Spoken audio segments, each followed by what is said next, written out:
Death of a Salesman is a play about what? About a man. You gave him Mama Stucky. I gave you an order. Don't touch me, you liar. You apologize for that. You fake.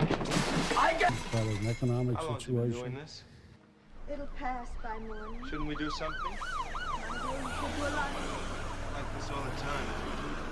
When you come home, it's always the worst. Why are you so hateful to each other? Why is that? About a family. Charlie wouldn't do this. Acting like a lunatic. Not his own house, spewing out that vomit from his mind. It's about a life. And to try to boil it down to a sentence is beyond me. Before delving too far into Arthur Miller's play, we discussed as an ensemble that Death of a Salesman was about the highs and lows of family, the American dream, and about a strong bond between father and son being shattered. Written in 1948, Arthur Miller uses realism and expressionism to show loss of identity, a man's inability to express change in himself, and the society around him. Miller shows this through Willie's memories and dreams from past and confrontations with family and friends. Following the Second World War, the play is set in 1940, at the time of the great prosperity and opportunity in America. It is apparent that Miller was eager to use both expressionism and realism to create a modern tragedy that moved away from previous theatrical conventions of poetic tragedy. We knew that we had to use an expressionistic style of performance to reveal the inner reality and emotional core of Miller's characters. We achieved this by staying faithful as an ensemble to the script's non-linear plotline that included flashbacks, ambient sounds, and stark, primary colored lighting.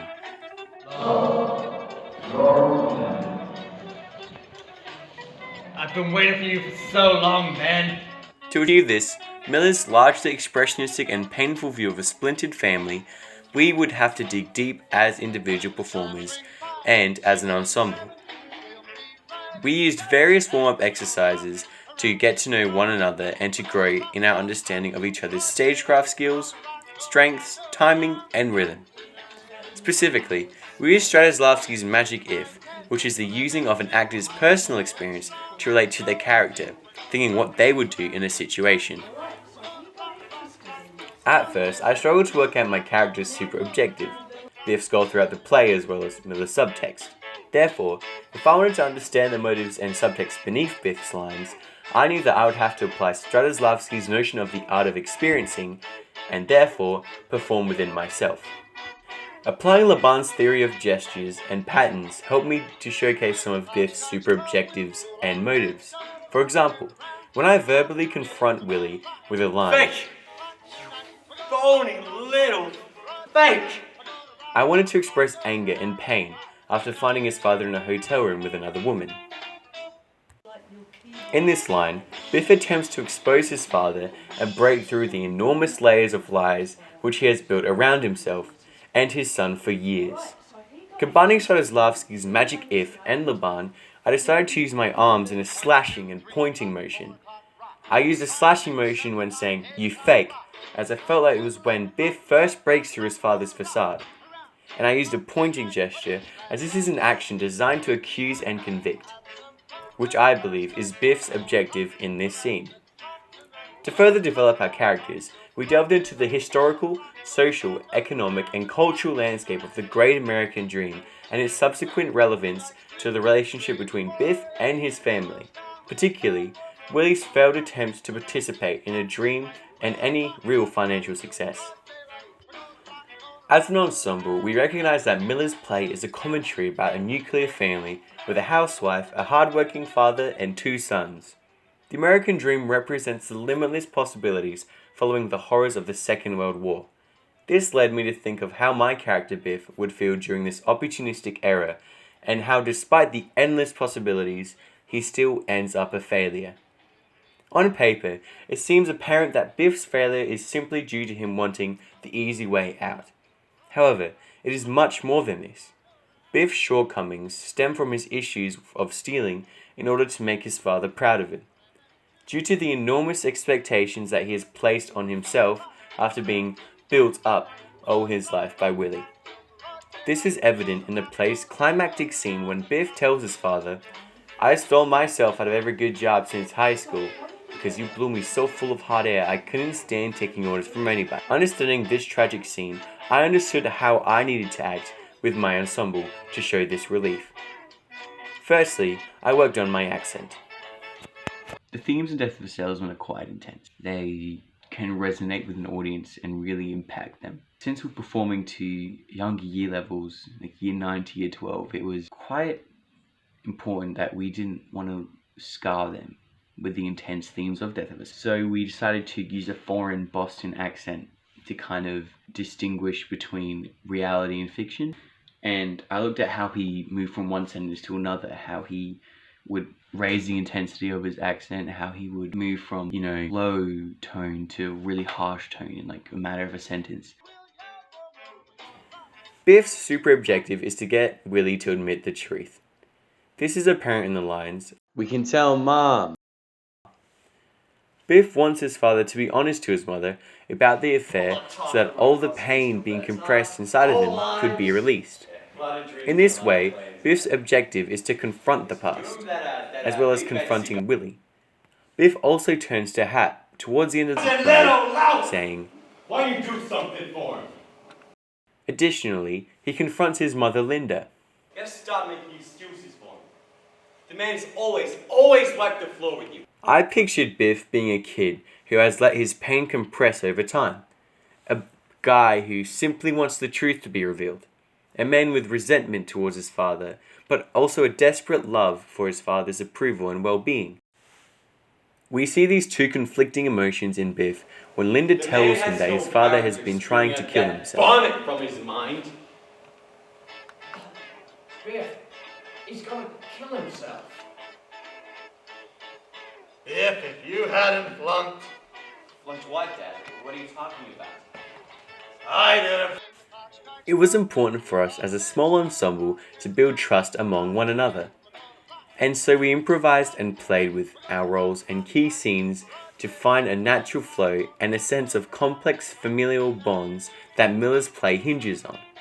For example, as much of Death of a Salesman is performed as it is written, using non-linear plot and setting, we devised ways to block certain scenes from Willie's past in such a way that the audience would be able to discern and distinguish these from the present.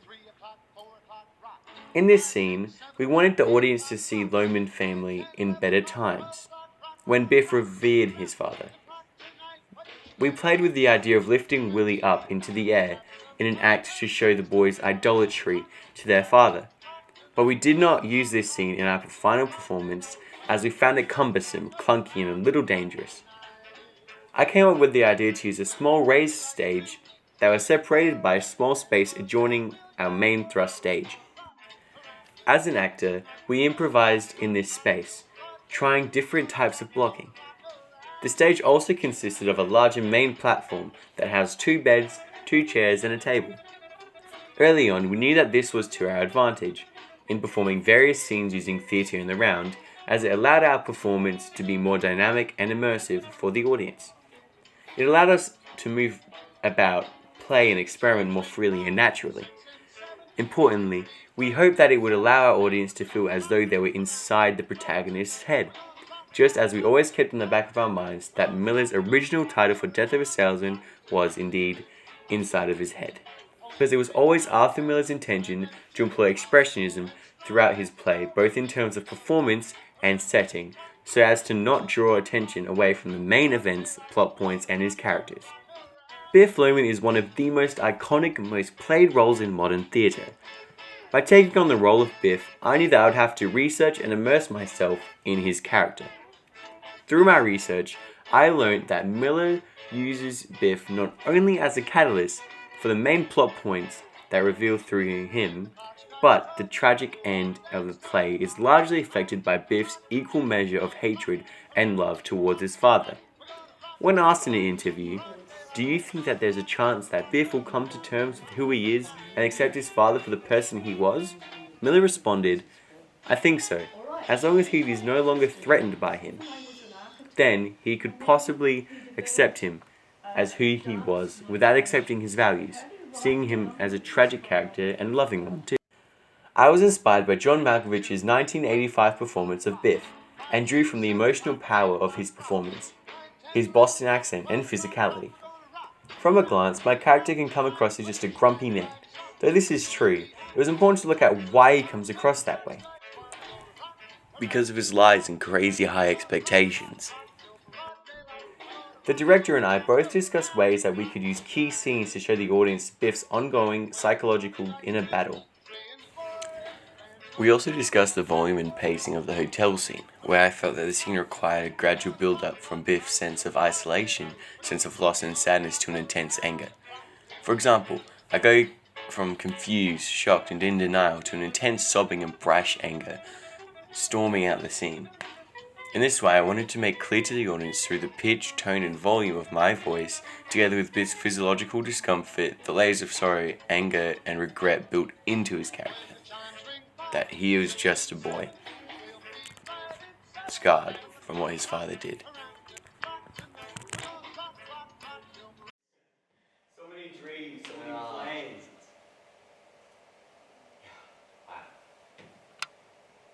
Wow. Do you remember that big Betsy girl? What the hell was her name? The one on Brushwick Avenue. With the collar? Oh, get that oh, that was... What a time, man. You know what? Why does Dad always mock me? What does he say about me? I think the fact that you're not settled in, that you're still up in the air. See, that's my issue, Hap. I come back here and I don't know what my purpose is. You know, I'm just lost. And every time I come back here, all I know is that I've wasted my entire life. No, I'm mixed up very bad. I'm not married, I'm not in business, I'm just a boy. Maybe I get married, maybe that's my issue. Maybe I gotta get married. Don't get your sweater dirty, Biff. What the hell is he doing out there? You hear that? Does he know Mom can hear that? What you got, Pop? Biff, up and out of the I saw a beautiful hammock. I think I'll bite this shit, and we'll hang it between those two elms. Don't say. Wouldn't that be something? Show it, Pop. Just swinging there under these branches. Boy, wouldn't that be? Show it, Pop. That would be brilliant, Bob. See this new ball I got? Oh, where'd you get a new ball? Coach told me to practice my passing, so naturally. That's how he gave you the ball? I may have borrowed it from the locker room. I want you to return that. Okay, I will. I told you you wouldn't like it. The coach will probably congratulate you on your He initiative. congratulates me all the time, Pop. This is what I'm telling you. That's because he likes you. If somebody else had taken the ball, there would have been an after. So where do you go this time, Pop? You gotta stop making excuses for me. The man has always wiped the floor with you. Never had an ounce of respect. Oh, he's always... What do you know about it? Just don't call him crazy. The man has no character, not in his own home, spewing out that vomit from his mind. This. Look at you. Look at what's become of you. You rotten little louse! Why don't you do something for him? Me? Don't you give a damn about him, Hap? Who goes away and... I sense it. You don't give a damn about him. Who goes away? Right, who goes away? That's different. You could always do something for him. I couldn't. You were here. I wasn't.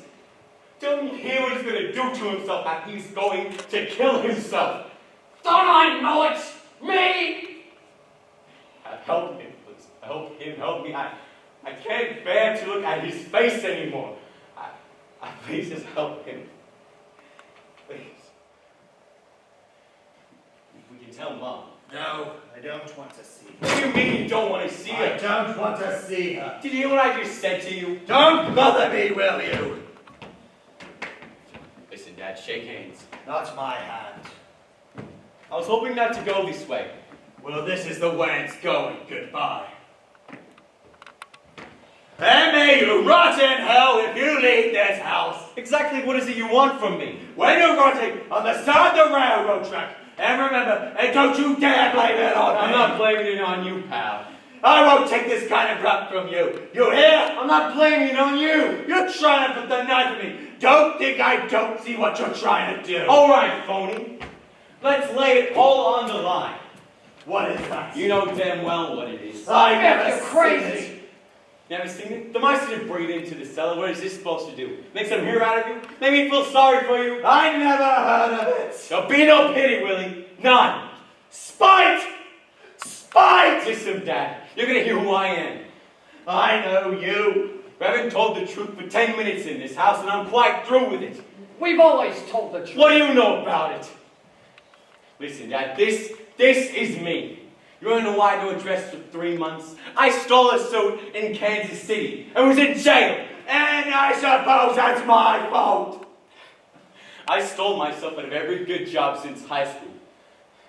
And whose fault was that? Because you blew me so full of hot air that I couldn't stand taking orders from anybody. That's whose fault this is. Then for spite, hang yourself! For spite! No one's hanging themselves around here, pal. Today, I walked down 11 flights of stairs with a pen that I stole. You hear that? And I stopped. Finally, for once in my life, I stopped in the middle of that office building and I saw the sky. I saw the things that I love in this world. I saw the sky, the time to sit and smoke, the women, and I look at this pen in my hand and I asked myself, what the hell was I doing in that office building? Making it absolute contemptuous, begging full of myself when all I want is out there waiting for me. The second I can say I know who I am, so why can I say that? The door to your life is wide open! I'm a dime a dozen, and so are you! I am not a dime a dozen! I'm nothing. Would you take that phony dream and burn it? Before something happens, What is he doing? What is he doing? Why is he crying? Why?